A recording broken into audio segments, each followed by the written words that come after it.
Capítulo 38. Ira de Dios. Esta fue la primera palabra que con valor y corazón pronunció el licenciado Lamparilla luego que el cura cerró con llave y cerrojo la puerta del cuadrante y que se consideró en completa seguridad. Ira de Dios, señor cura, volvió a repetir. Si no ha sido por los ruegos de la patrona de la casa, que se me hincó de rodillas, abro la puerta, mato con mis pistolas 3 o 4 de esos salvajes borrachos y arreo a los demás a cintarazos, comenzando por don Melquiades. Está usted demudado. Voy a disponer que le den una taza de anís con un poco de aguardiente, que es eficaz para calmar las emociones. Sí, estaré demudado de la cólera, señor cura. ¿No le parece a usted una infamia que a un abogado, y abogado como yo, tan relacionado en México y con la mejor reputación en el foro, tan solo porque vine a pedir unas copias, se le forme una conspiración y se le trate de asesinar y de arrastrarlo por las calles? Y lo hubieran hecho si entran, como me lo dijo esa buena mujer. Al fin eran muchos, pero ira de Dios, señor cura, le aseguro a usted que me habría llevado 3 o 4 por delante. ¿Qué quiere usted, señor don Crisanto? Son cosas de los pueblos. Esta gente es ignorante y cualquiera los engaña. Ya me supongo que este tumulto fue provocado por el alcalde mismo, de acuerdo con don Margarito Melquiades, para impedir que se me dieran las copias, porque su deber era haber salido con la veintena a poner orden en la población y proteger mi vida amenazada. El cura, que no quería entrar en materia ni decir nada malo en contra del alcalde y de don Margarito Melquiades, no contestó y fue a las otras piezas de la casa a preparar la bebida, más bien digestiva que calmante. El licenciado se aprovechó de este momento para abrir la ventana y mirar a la calle. Un silencio profundo reinaba. Las gentes que habían abierto sus balcones para ver el tumulto los habían vuelto a cerrar, y solo se escuchaba a lo lejos el rumor de las pequeñas cascadas que se formaban con la nieve fundida y se deslizaban dando saltos por el declive escabroso de la gran montaña.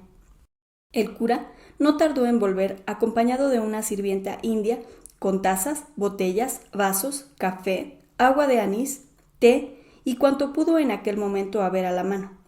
Lamparilla prefirió tomar una buena taza de café caliente y 2 copas de Holanda fino, de la fábrica que los noriegas tenían cerca del pueblo. Bien, ¿y qué le parece a usted que haga ahora?, preguntó Lamparilla al cura cuando acabó de tomar el último trago. Me mortifica decírselo a usted, señor licenciado, le contestó el eclesiástico, porque no vaya a figurarse que lo echo de mi casa, pero mi opinión sería que se marchara, aprovechando la calma y la oscuridad de la noche. Esa gente, que bebió bastante en la tienda, puede volver, y ni el alcalde ni el mismo don Melquiades la podrán contener, porque sabe usted lo tenaces que son los borrachos. Nada le sucedería a usted estando en el curato, y yo, en último caso, lo escondería a usted donde no lo pudieran encontrar, pero más vale evitar un lance.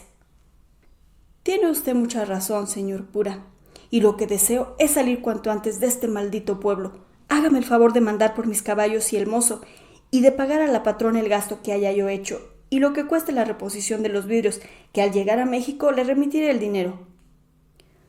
Lo que usted mande, le dijo el cura, se hará lo que usted desea, y no tardarán los caballos en estar aquí. Me permitirá que lo deje solo un momento. El cura salió, y Lamparilla, impaciente, pues se le figuraba que ya volvía el tumulto, se comenzó a pasear como una fiera en jaula de un extremo a otro de la sala. El excelente cura no quiso fiar los preparativos del viaje a sus sirvientes, sino que él mismo fue a la casa, tranquilizó a la patrona comprometiéndose a pagar la cuenta del alojamiento y vidrios rotos, y buscó al mozo, que encontró profundamente dormido entre unas barcinas de paja. Allí se había refugiado durante la tormenta, y cuando se aplacó se acomodó bien, y al calorcito de la paja no terminó en dormirse sin cuidarse de su amo. Este, por su parte, tampoco se había acordado de si tenía o no criado, siquiera para que le ayudase a defenderse. Tanta así fue su sorpresa y atarantamiento. Antes de media hora, los caballos con el mozo estaban en la puerta del cuadrante. Lamparilla se despidió afectuosamente del cura, montó a caballo, y paso a paso, queriendo penetrar con sus miradas en la oscuridad profunda de la noche, enderezó a su cabalgadura hacia el camino real. Eran como las 2 de la mañana. Lamparilla revolvía en su cabeza proyectos de venganza. La sangre toda de la familia Melquiades y la del alcalde y miembros del ayuntamiento de Ameca le parecía poca. Su vida había sido fácil. Sus negocios de abogado, aunque de poca importancia, le habían salido bien. El licenciado don Pedro Martín lo favorecía no solo con sus consejos, sino dándole negocios, prestándole libros. Su tocayo, el juez Bedoya, tenía tanta confianza en él que bastaba una recomendación para que saliera de la cárcel ya una mujer, ya un hombre, ya muchos acusados, con razón o sin ella, de escándalos, de heridas y aún de robillos de poca monta. En fin, era un personaje hasta cierto punto influyente y considerado en la sociedad de México, y no podía ni siquiera pensar en las ofensas que le habían hecho el alcalde de Ameca y los Melquiades sin que la sangre se le subiera hasta las orejas, ya que le había pasado la impresión del susto igual o mayor acaso que el del naufragio en el canal. Allí, al menos moría abrazado de una guapa muchacha, mientras que en Ameca lo querían arrastrar con un cordel al cuello por las calles y matarlo a palos como a un perro rabioso. Su cólera iba a dar también en contra del teniente de garita, que quizá de mala fe le había dado la carta de recomendación. Forjaba 1000 planes en su cabeza y no se fijaba en ninguno. Luego que comenzó a salir la luz, prendió las espuelas a su caballo y temprano estaba en Chalco, tocando la puerta del corral de la casa de Cecilia. Pero Cecilia no estaba allí. Las criadas le dijeron que había ido a México para retirar definitivamente el puesto de la plaza del mercado, porque San Justo no cesaba de molestar a las muchachas encargadas de él y disponía de la mejor fruta que había sin pagar nada, y dizque debía un dineral. Nueva contrariedad. Se le figuró a Lamparilla que Cecilia se había largado con el tornero y los celos aumentaron su despecho y su rabia. Aceptó el alojamiento que le ofrecieron las criadas, se desayunó y salió a recorrer la ciudad y los mesones para ver si lograba saber algo de ese pasajero sospechoso, resuelto, si lo encontraba, a acusarlo de cualquier cosa y lograr que la autoridad lo enviase a México a disposición del juzgado de Bedoya como cómplice del asesinato de la calle de Regina. Lamparilla estaba muy lejos de sospechar que su siniestro compañero de naufragio era el único y verdadero culpable. Pero le ocurría ese medio porque de seguro, tratándose de ese asunto, que era la preocupación única de su amigo el juez, lo metería en la cárcel y ya se daría modo para que no saliese en muchos meses. Pero sus pasos y sus indagaciones fueron infructuosos. Ni lo encontró en todo Chalco, ni en los mesones le pudieron dar razón de él. Confirmó sus sospechas. El bribón se había largado con Cecilia, quien lo tendría escondido en la casa de la calle de Acequia para vivir con él a pierna suelta. Volvió a la casa descorazonado, colérico, celoso, enfermo, cansado, en fin, hasta el grado de no poderse tener en pie. Comió mal y durmió peor. Sueños a cual más estrambóticos. Cecilia bailando jarabe con el pasajero y éste tirándole el sombrero jarano a los pies. A interrumpir ese baile entraba don Espiridión con espada en mano, tirando cuchilladas por todas partes. Pasaba aquello y entonces veía a Moctezuma III acostado, amarrado de pies y manos en una cueva muy oscura de la cuesta de Barrientos. Por último, oía ruido de espadas y estruendo de piezas de artillería y gritos roncos y feroces. ¡Muera Lamparilla! ¡Muera el gobierno! Despertaba, daba un salto en la cama, se tentaba el pecho y las piernas para cerciorarse de que no estaba herido, encendía la vela, fumaba un cigarro, se volvía a acostar y a dormir, y volvían los sueños y las pesadillas hasta que amaneció Dios. Se levantó y metió la cabeza en una batea de agua fría para ver si así se le quitaban las visiones que aún despierto tenía delante. Mandó ensillar sus caballos, se desayunó con un poco de café aguado, dio una buena gratificación a las muchachas y partió a galope con dirección a la capital. Lo primero que hizo en cuanto llegó al caer la tarde y se sacudió el polvo, sin tratar de comer ni un bocado, fue ir a la plaza. Las muchachas le informaron que Cecilia efectivamente había estado allí, pero que hacía más de una hora que se había marchado, sin duda a la casa de la calle de la Acequia. Corrió hasta el retirado callejón. Un remero único que la cuidaba le dijo que la ama había ido al embarcadero de San Lázaro. Tomó un coche de sitio y llegó ya de noche a la garita, sin querer hablar con el teniente, pero por las señas que dio, y como Cecilia era muy conocida, supo que media hora antes se había embarcado en una trajinera rumbo a Chalco. Decididamente estaba de desgracia y todo le salía mal. Al día siguiente, más tranquilo y con un buen sueño en su cómodo lecho, reflexionó con más aplomo. Formó el plan de separar a San Justo del empleo interino de administración del mercado, de hacer que el alcalde de Ameca, los concejales y los Melquiades fuesen reducidos a prisión y conducidos a México como conspiradores revolucionarios, y que el gobernador ordenase al nuevo ayuntamiento sacase copia de oficio de los documentos que necesitaba. Reservando para sus adentros este vasto plan, se vistió y se adornó hasta con una especie de coquetería, y se dirigió a la casa de su tocayo don Crisanto Bedoya para consultar con él sus proyectos y ponerlos con su ayuda lo más pronto posible en ejecución. Bedoya lo recibió con el cariño de antiguos condiscípulos, le prometió ayudarle y los dos se pusieron a discutir la manera de llevar a efecto sus propósitos. La posición social y política de Bedoya había mejorado de una manera notable durante el tiempo que Lamparilla, a causa de sus ocupaciones, lo había dejado de visitar. La prisión de los vecinos de la casa de Regina y su condena a muerte y a presidio había de pronto asustado a los raterillos y aún a los ladrones de más categoría. Ya no se oía en la ciudad nada de robos y las diligencias de Puebla y del interior no habían sido atacadas. La ilustrada y benemérita población de la capital estaba tranquila.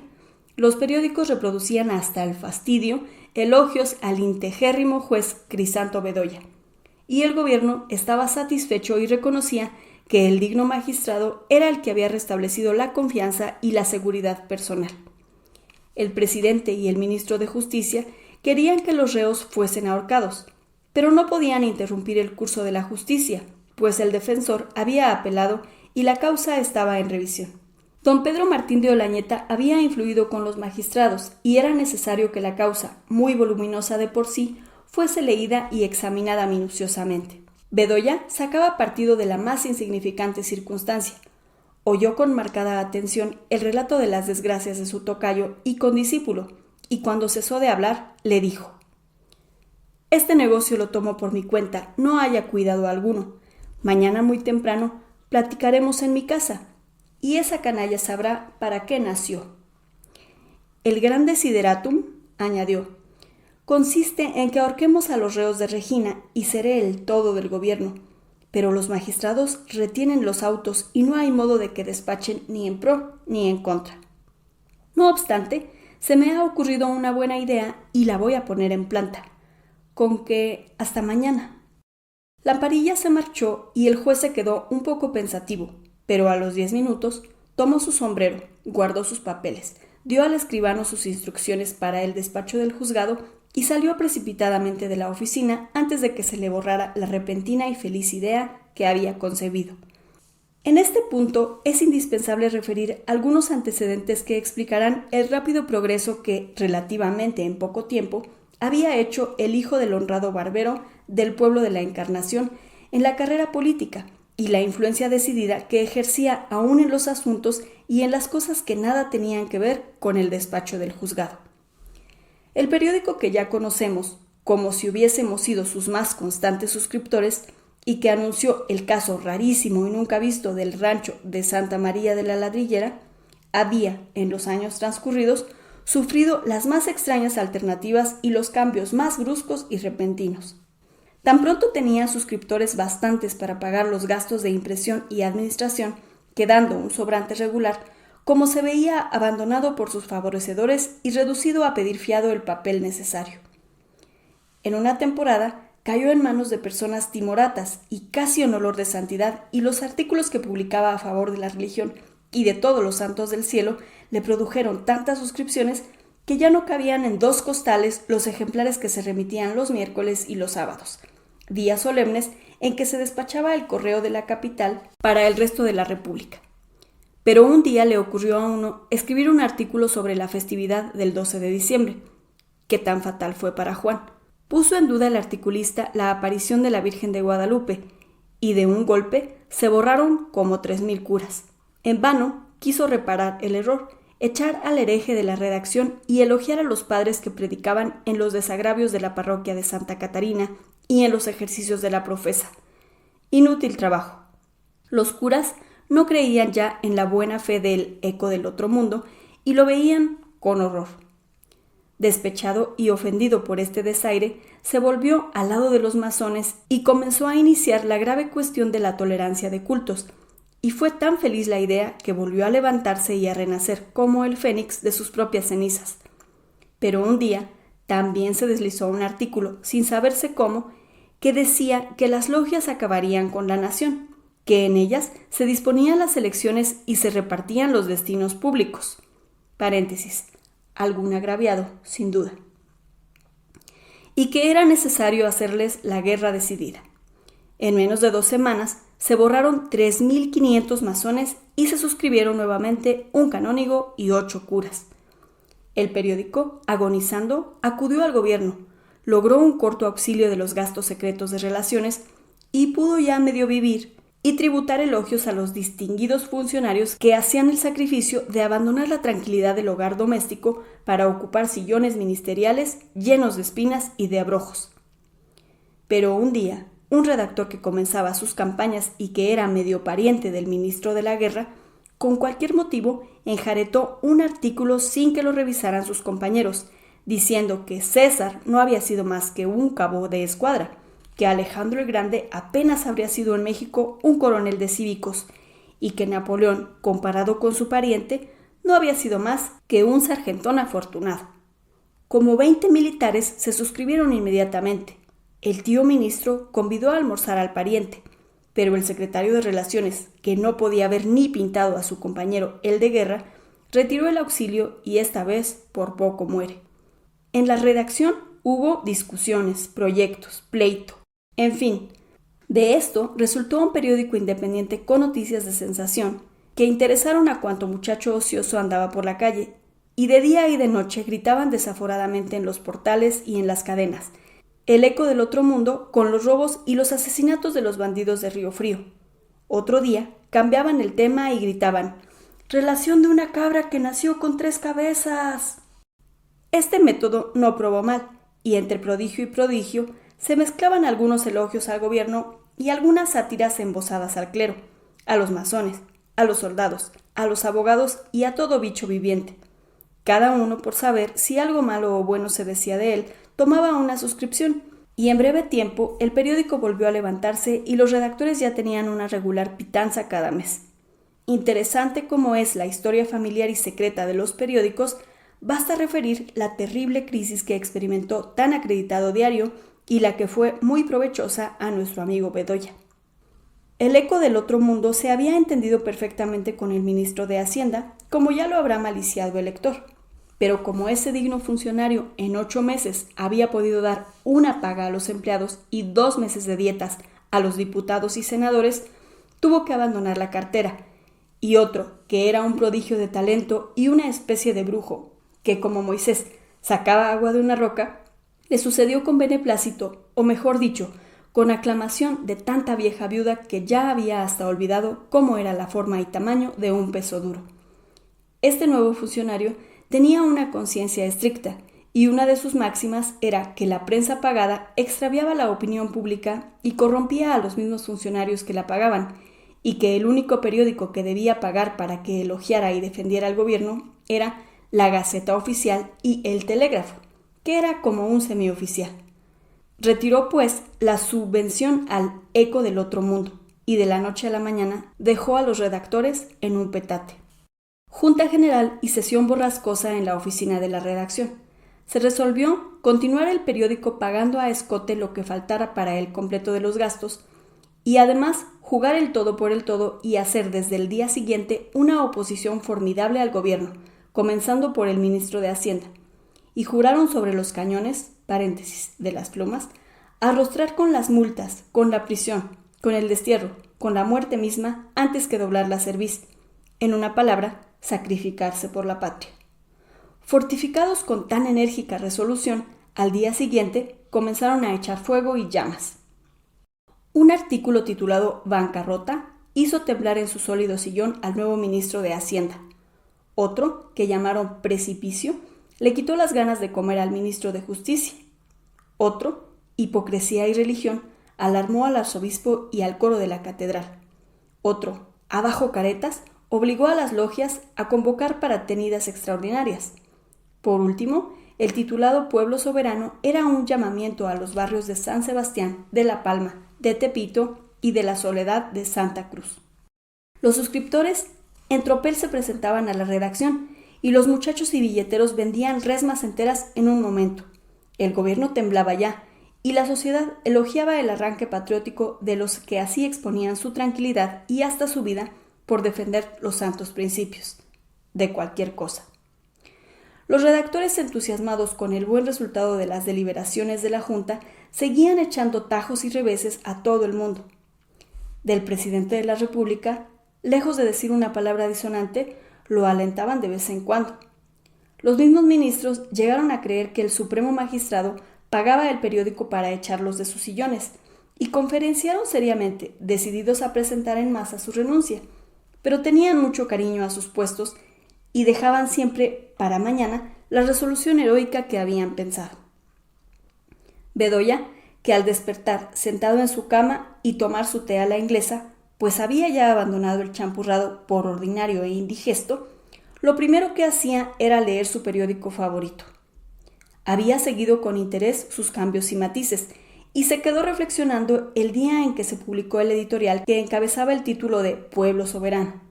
Ya había notado que únicamente al presidente se le trataba con respeto y consideración. Levantóse sin tomar la tercera taza de té y se puso delante del tocador. Ya no era la levita con sus arrugas en la espalda, ni el pantalón hecho charamusca, ni el sombrero acepillado en sentido inverso, ni la cabeza hirsuta y alborotada, sino que O'Sullivan, un sastre irlandés, lo vestía a la irlandesa o a la inglesa. El peluquero del teatro le cortaba el pelo, y sus camisas, luciendo botones y prendedores de oro y brillantes, eran obra de una camisería de París o de Bayona, que acababa de llegar, y su sombrero a waterpoo estaba liso y perfectamente acepillado. «Al tronco y no a las ramas», dijo, en cuanto estuvo vestido y adornado de manera que ni el prefecto de su pueblo ni su mismo padre el barbero habrían podido reconocerlo, y contento, satisfecho y sonriendo de la travesura que había imaginado, bajó las escaleras y no paró sino hasta que estuvo al habla con el ayudante del guardia del presidente, al que entregó un papelito muy pequeño y perfectamente doblado que decía: «Asunto urgente y muy reservado. 5 minutos de audiencia y todo se arreglará. Licenciado Bedoya». 5 minutos después el ayudante salió, introdujo a Bedoya hasta la sala azul y lentamente, cojeando, ayudándose con un bastón, se presentó el primer magistrado de la nación y amistosamente le tendió la mano. Al levantarme, excelentísimo señor, y leer como acostumbro El eco del otro mundo, se me ocurrió una idea. No quise perder ni un minuto, y a riesgo de molestar a vuestra excelencia, me he tomado la libertad de pedirle una corta audiencia. Siéntese usted, Bedoya, siéntese. Supongo que viene a participarme que, concluida la causa, van por fin a pagar su crimen en el patíbulo. No, señor excelentísimo, no es eso. El proceso de los reos de Regina está en revisión y nada se puede hacer hasta que no resuelva el tribunal. Por mi parte, a vuestra excelencia consta que no tardé mucho en instruir la causa y condenarlos a la última pena, pero no se trata de eso, sino de El eco del otro mundo. El supremo magistrado apenas oyó mencionar el periódico cuando dio un salto, como si un alacrán le hubiese picado, y se puso en pie. Ni me hable usted de semejante publicación, asquerosa, antipatriótica.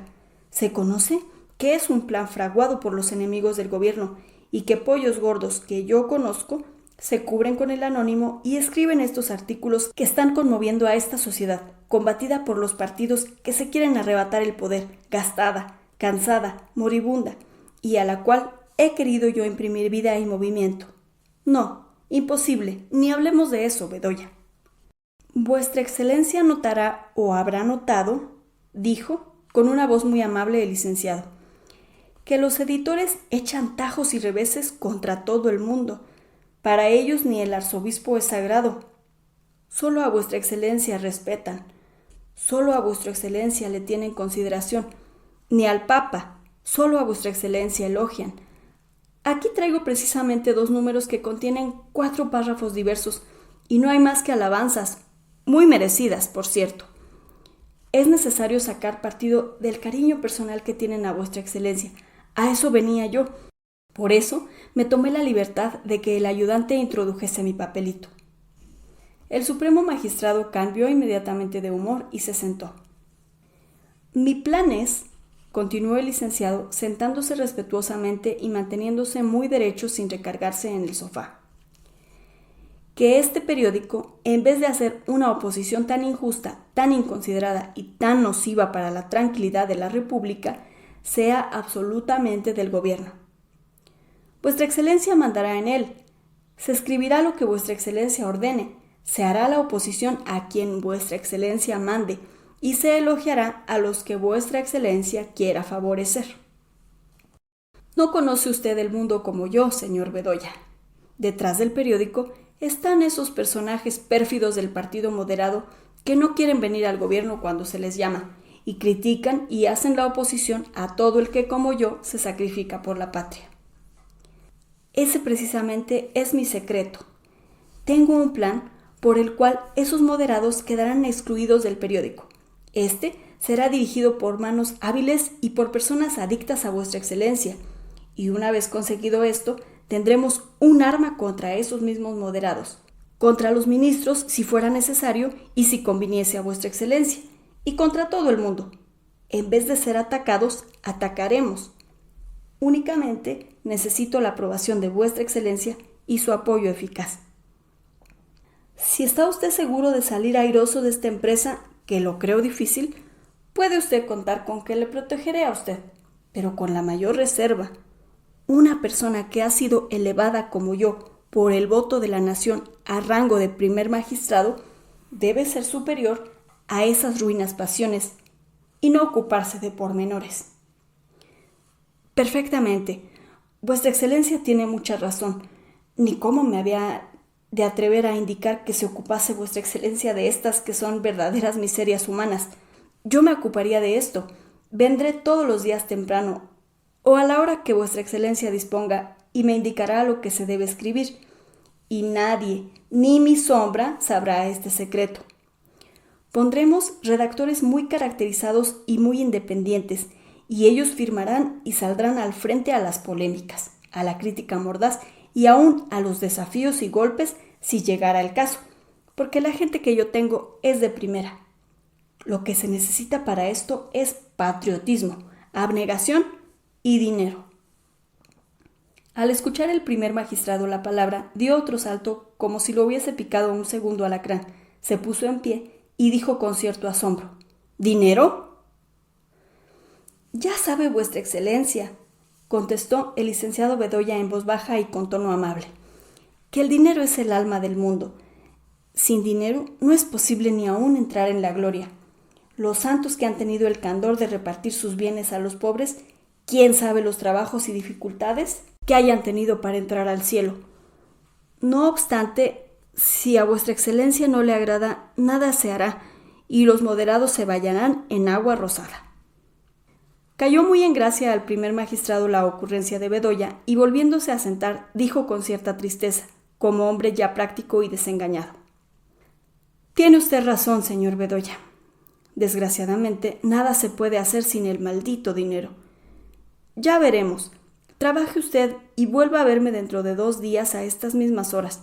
El ayudante recibirá la orden de permitirle la entrada.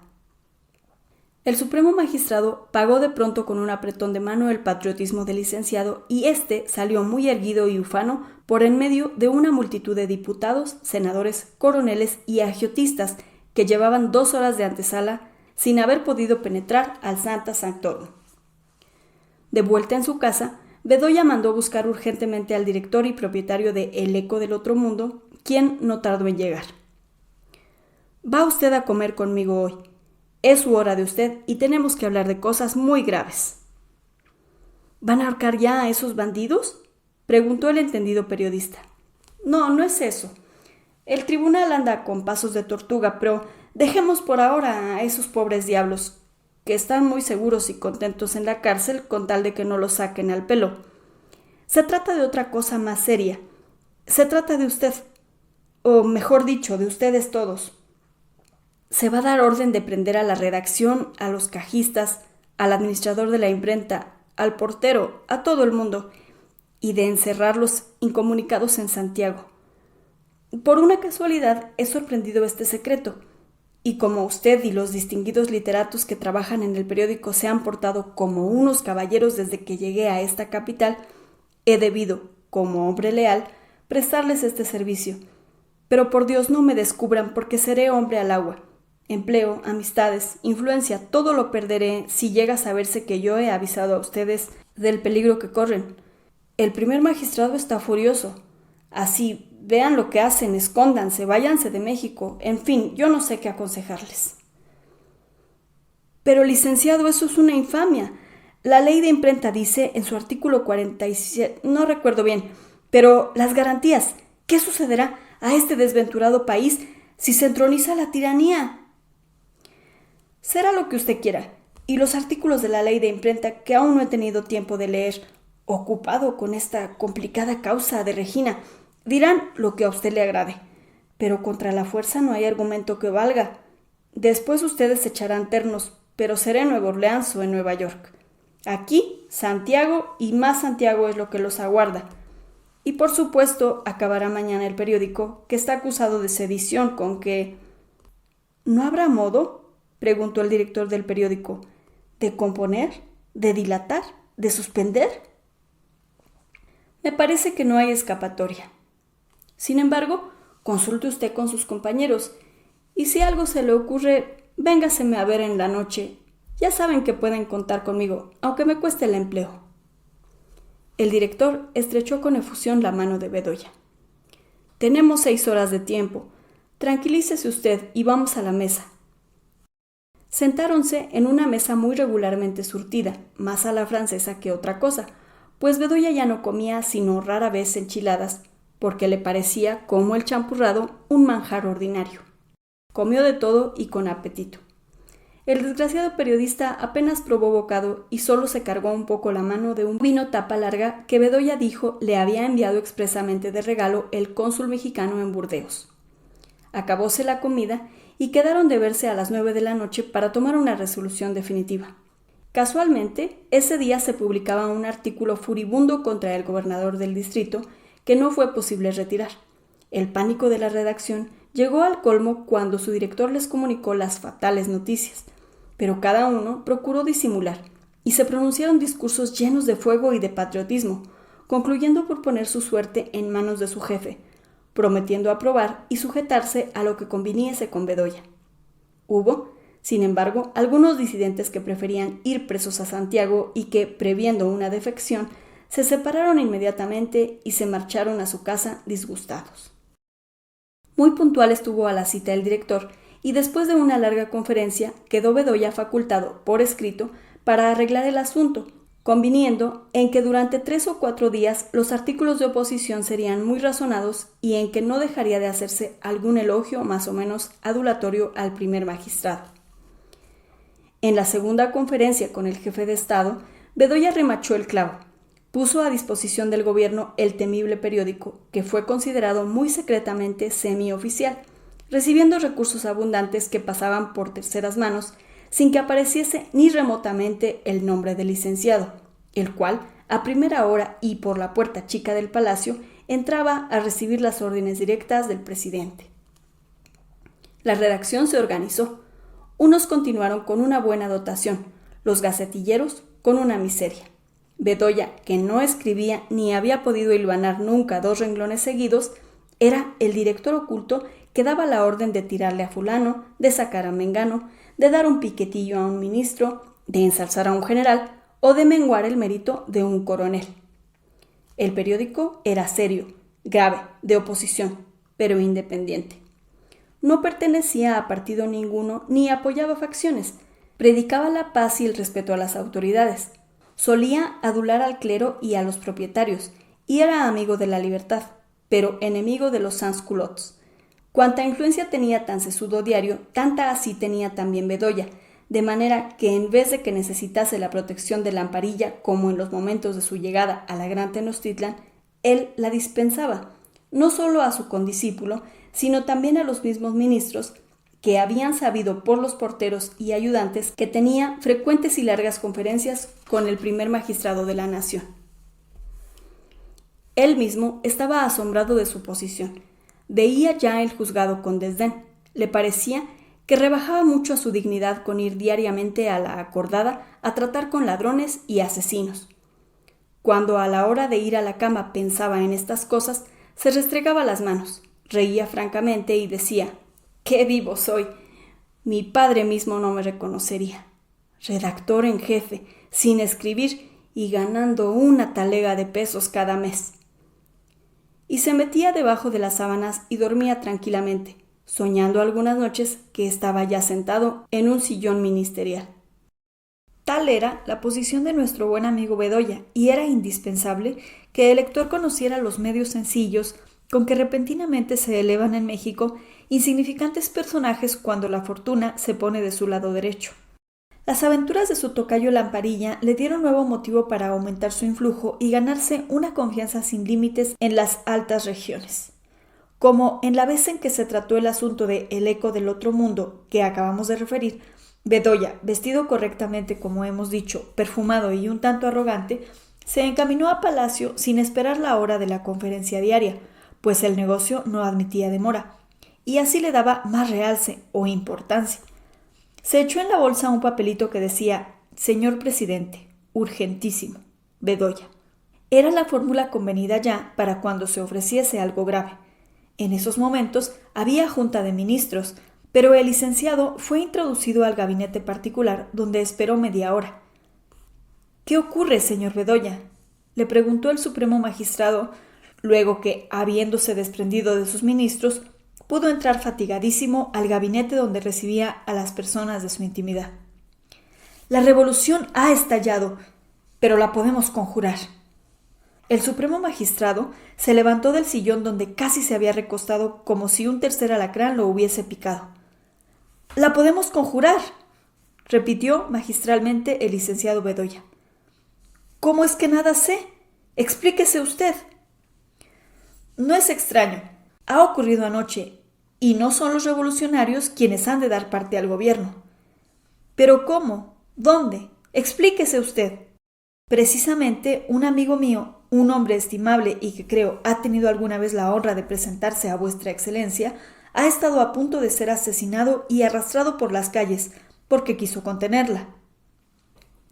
Bedoya refirió entonces las desgracias de Lamparilla, pero desfigurando los acontecimientos, aumentándolos, suponiendo un fin político y asegurando que este movimiento estaba ramificado en la capital y en varios departamentos.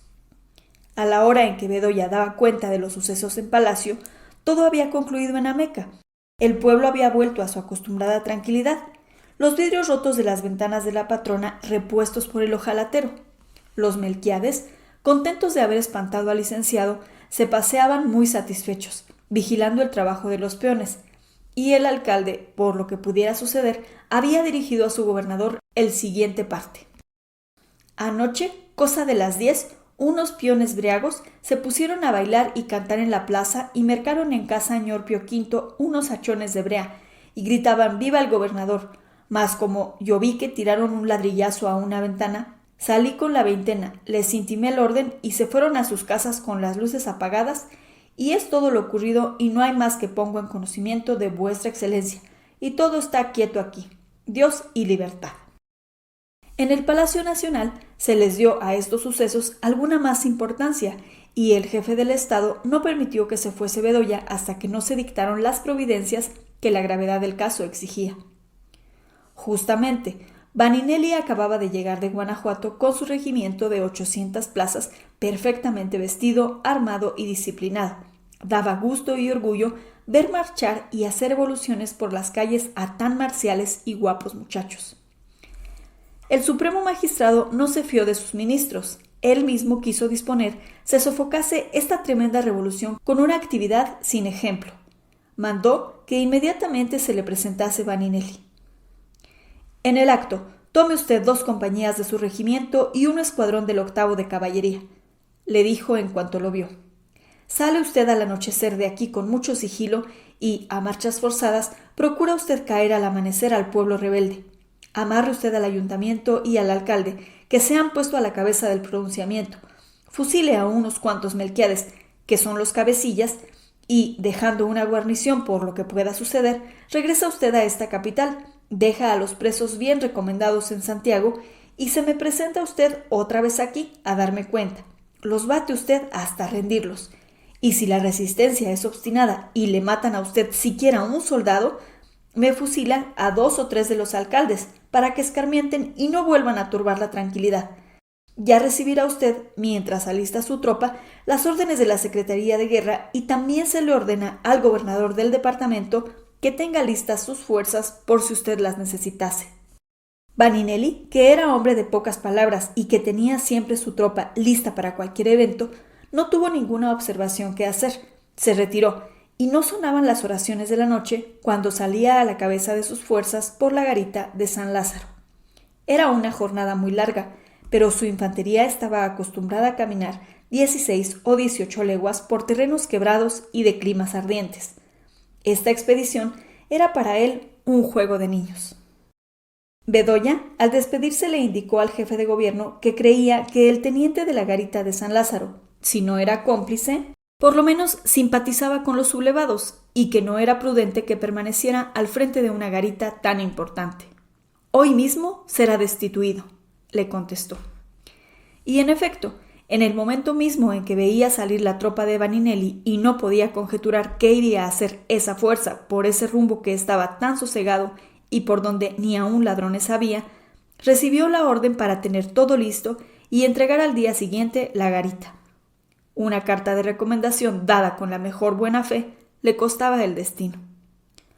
Lamparilla no se olvidó de la recomendación de Cecilia. Fue a visitar a sus amigos los masones y en la primera tenida se retiró la protección a San Justo. No obstante sus ideas avanzadas, fue separado de la portería y más adelante de la administración del mercado, entrando de nuevo a tan lucrativo y buen empleo el compadre del administrador del hospicio. El influjo y crédito de Bedoya aumentó un 50%, 2 grandes servicios: desbaratar un complot secreto de los moderados y convertir a favor del gobierno un periódico que amenazaba con acabar con el orden existente, y como si eso no bastara, sofocar una terrible revolución en su misma cuna. El primer magistrado, al despedirse afectuosamente de Bedoya, le dijo: «Amigo mío, en la primera crisis, quiera usted o no, tendrá que formar parte del ministerio. Es menester sacrificarse por la patria». Bedoya inclinó la cabeza respetuosamente, indicando que estaba dispuesto al sacrificio y que se resignaría a echar sobre sus débiles hombros la carga de un ministerio. Hombres así necesita México para que figure con el tiempo en el catálogo de las naciones. Bedoya se retiró del palacio y pronto él y Lamparilla departieron amistosamente en su casa, felicitándose del buen resultado de sus diligencias y elogiándose mutuamente. Lamparilla estaba positivamente asombrado de los progresos de su amigo. Él mismo, nacido y educado en México, vivaracho, con relaciones más o menos íntimas de las diversas clases de la sociedad, tenía entrada en los ministros con algunas dificultades. Al presidente lo había visto una sola vez para hablarle de la herencia de Moctezuma III y no había obtenido más que esta simple respuesta: veremos. Mientras el payo, el fuereño que no se había atrevido a examinar en la universidad, era el hombre de más influjo en la capital. En fin, pues que lo veía, tenía que creerlo, y como buen veterano pensaba no despegarse de su tocayo y aprovecharse de su amistad e influjo. Discutieron detenidamente sobre el giro que debían dar al negocio y de pronto resolvieron que debía decirse algo al público, y El Eco del Otro Mundo publicó el siguiente párrafo en los momentos mismos en que Vaninelli entraba triunfante en Ameca. Media docena de psicofantes se han atrevido a turbar el orden público en el pintoresco pueblo de Ameca, pero el gobierno, que tiene su ojo vigilante en todos los ámbitos de la República, descubrió muy a tiempo la conspiración y ha mandado fuerzas suficientes para restablecer la tranquilidad pública y para castigar a los revoltosos. Más adelante, y con letra más pequeña, se leía este otro parrafillo. La causa de los asesinos de Regina no da un paso. La energía y actividad del señor juez Bedoya ha sido inútil, pues altas influencias tratan de impedir que los reos sufran el condigno castigo y la vindicta pública los reclama. Vaninelli y su tropa anduvieron tan bien y tan recio que entre las 6 y las 7 de la mañana avistaron el pueblo de Ameca. Uno de los Melquiades, que estaba en el campo a caballo dirigiendo el trabajo de las yuntas que daban labor al maíz, notó una polvareda, salió al camino y se reunió con el jefe militar que iba a la cabeza de la tropa. «¿Qué hay de bueno por Ameca?», le dijo. «¿Se atreverán a resistir los pronunciados?». Melquiades, que, como Bedoya era ladino, abrió tamaños ojos y con mucha calma y seguridad contestó: «Mi coronel, creo que todos se han fugado ya, pero fue una borrachera y nada más». «Borrachera o no, han gritado mueras al gobierno y han atacado e intentado asesinar a un licenciado que los quiso contener y es amigo mío. Él mismo me ha contado lo que pasó. Ya verán si conmigo juegan y me tiran de pedradas». «Yo nada sé, mi coronel, porque me acuesto a las 7 de la noche y nada se observó en el rancho hasta la madrugada, que llegaron unos peones que viven en el pueblo y me contaron con su media lengua lo que habían visto». «¿Me podría usted decir cuáles son las haciendas de los Melquiades?». «Y como que sí, mi coronel». Y le señaló en el horizonte unas casas y torrecillas que aseguró ser las haciendas que buscaba y que distaban cosa de una media hora de camino. Melquiades, bajo pretexto de ir a un potrero a buscar unas vacas que se le habían extraviado, se quitó el sombrero y se despidió cortésmente del coronel, quien, no observando nada sospechoso en ese campesino, pues ya había encontrado otros por el estilo en el camino, lo dejó ir. Melquiades entró al potrero donde dijo iba a buscar las vacas, pero apenas había la tropa adelantado un poco cuando enderezó el caballo a la finca. Llegó, avisó a sus hermanos, y no había entrado Vaninelli a la plaza cuando ellos estaban camino del monte, donde podían desafiar no a uno, sino a 4 batallones. Ni en el camino ni en el pueblo observó Vaninelli nada que le indicara que existía una revolución. La calma y la quietud más completas. En las haciendas, los peones se dedicaban a sus labores, los indios entraban y salían con sus burros cargados de fruta, de recaudo o de paja. Y Vaninelli, que iba furioso creyendo que tendría que tener algunos balazos, entró en calma y creyó que, efectivamente, no se trataba más que de una borrachera. Sin embargo, como militar viejo y precavido, dejó su guerrilla en la entrada, formó en columna en la plaza, mandó ocupar la torre del curato por un piquete y convocó al ayuntamiento. El alcalde, cuya conciencia no estaba muy tranquila, tuvo tiempo para esconderse, pero los demás concejales no pudieron hacer otro tanto y se reunieron en las casas consistoriales. Vaninelli mandó hacer una averiguación entre los vecinos, resultando de ella que, en efecto, había habido gritos, pedradas, borrachera y desórdenes y mueras al gobierno, y que Lamparilla hubiese sido víctima si no se refugia en el curato. Mandó amarrar codo con codo a toda la honorable corporación municipal y entre las filas la condujo hasta la fortaleza de Santiago, como se lo había mandado de oficio el ministro de la guerra. Ameca, como en sentido político se dice, se quedó acéfalo, pero nunca estuvo más contento el vecindario ni más tranquilo el pueblo, sino cuando dejó de tener gobierno. Los vecinos viejos, ricachos, sosegados y honrados decían: «Bendito sea Dios que se escondió el alcalde y se llevaron amarrados a los concejales. Ojalá y no vuelvan». Bedoya había ahogado en su cuna una espantosa revolución y no cabía en la ropa de orgulloso. Lamparilla no estaba del todo satisfecho. San Justo destituido, Cecilia volvería a ser en medio de sus variadas frutas de vivísimos colores la diosa Ceres de la Plaza del Volador. El teniente de la garita recibió su castigo por haberle dado una falsa carta de recomendación, pero los Melquiades se habían fugado y antes de arrancarles las haciendas de Moctezuma III le había de sudar el copete y salirle canas verdes. ¡Ira de Dios! Lamparilla revolvía en su cabeza miles de proyectos, a cual más osados, y no pudiéndose fijar en ninguno, exclamaba a cada momento: ¡Ira de Dios!